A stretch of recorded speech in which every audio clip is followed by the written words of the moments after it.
Continuamos con el siguiente bloque, vamos a estar hablando de salud mental con Patricia Liñán, que es psicóloga, licenciada en Psicología de la Universidad Nacional de Buenos Aires y es también psicóloga social, graduada de la Escuela Argentina de Psicología. Conversamos acerca de la salud mental de la sociedad en este contexto pandémico. Bien, Patricia, ¿qué otros desafíos psicológicos identificás con respecto al coronavirus? Sí, como todo. Mira, lo que está sucediendo es una crisis paradigmática, ¿no? Cada paradigma responde a una cierta cantidad de preguntas, ¿no? Y ese paradigma se responde a sí mismo. ¿Qué sucede? Cuando un paradigma entra en crisis, esas preguntas que respondían hasta cierta cantidad de interrogantes, necesita la existencia de otro nuevo paradigma que nos responda otra cantidad de series de preguntas. Entonces, paradigma entra en crisis, pero crisis como oportunidad de encontrar nuevas preguntas, repensarse, ver el lugar que tenemos cada uno en la sociedad, cuestiones como las tecnologías.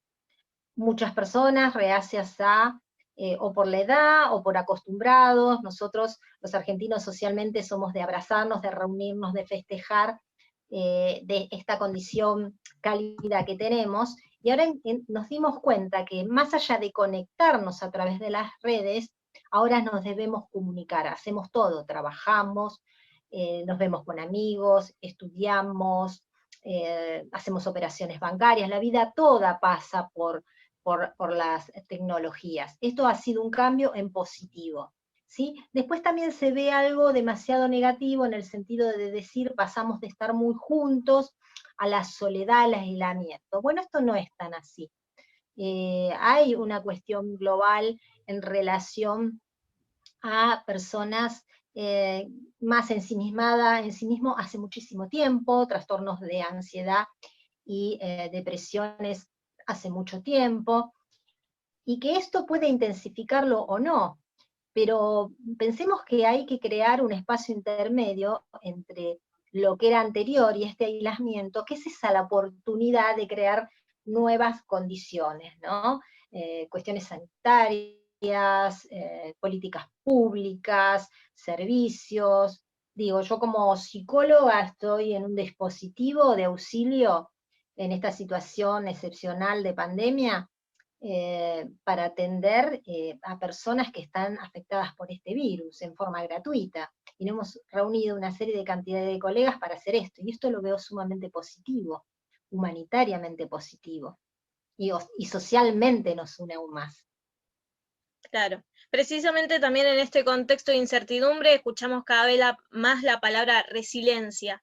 Es un concepto que a muchos les resulta abstracto. ¿Qué significa y cómo puede aplicarse en una situación tan difícil como esta? Bueno, a ver, resiliencia, ¿no? Es esa capacidad que tiene un sujeto de atravesar algún tipo de situación traumática que puede ser de pérdida de un ser querido, pérdida de un trabajo, y lo que esto significa como sostén, eh, pérdida de libertad, eh, y esto hace de que el modo en que el sujeto se adapta a esto y se recupera a esto en forma exitosa y se torna más sabio al recuperarse, es lo que se llama comúnmente resiliencia.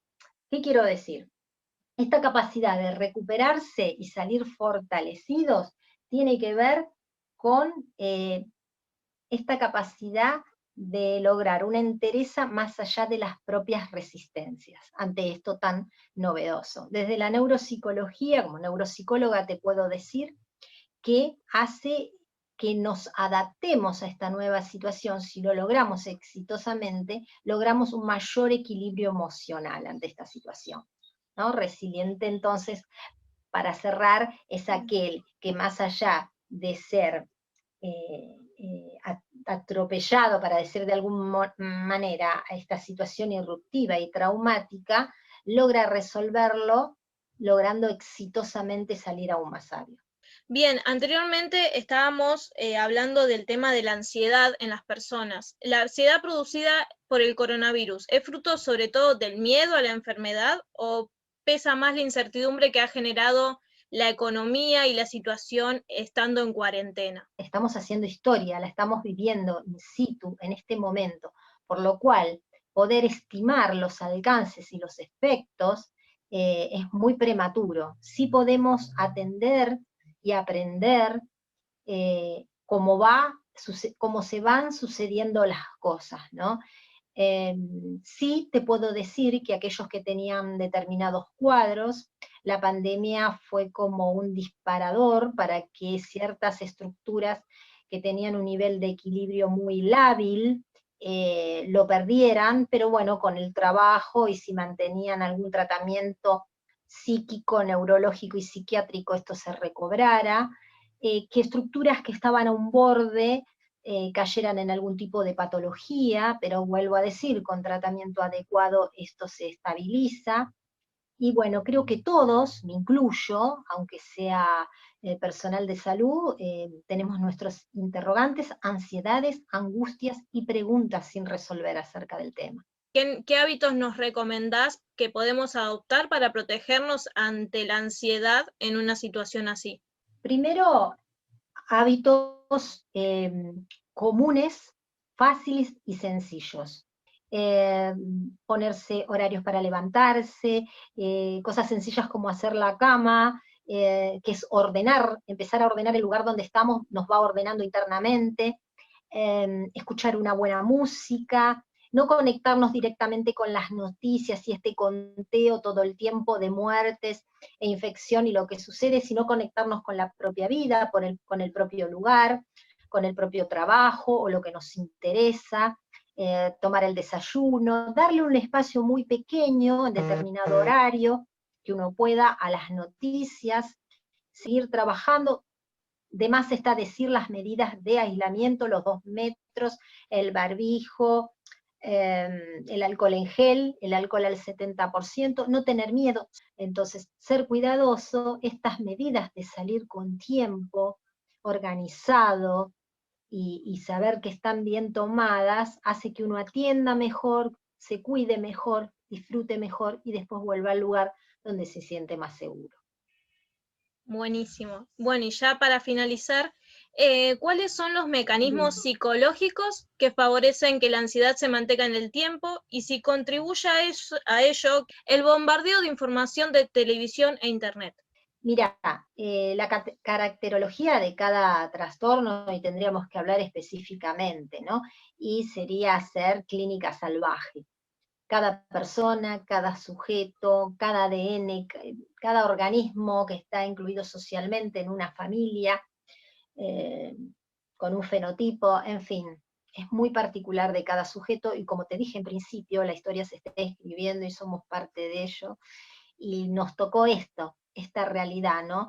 En la época de la gripe A, los niños estaban expuestos y se enfermaban muchísimo, ahora son los ancianos que tienen que estar guardados, pero a la vez los niños tienen que estar guardados porque eh, son Transmisores. transmisores potenciales del virus, y también pobres están encerrados. Digo, hay muchos factores. Creo que todo esto que te vine diciendo a lo largo de la entrevista tiene que ver con que estemos calmados, atentos, y si necesitamos ayuda, busquemos información en fuentes fidedignas, que sean escritos medicinales, de estudios comprobables, periódicos comprobables, no cualquier fake news, no cualquier información, porque eso es nocivo, es tóxico, y bueno, y si no, pedir ayuda, no está mal pedir ayuda, hay muchos grupos, como te conté, que ayudan gratuitamente en red, así que,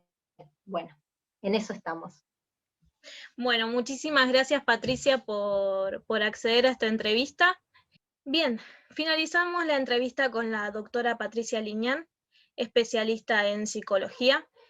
Y por lo que podemos ver, por lo que pudimos reflexionar, es importante poder salir de casa, no tenerle miedo al virus y poder continuar haciendo actividades de manera, generando un hábito común para poder seguir y salir adelante. Continuamos con más noticias en el próximo bloque.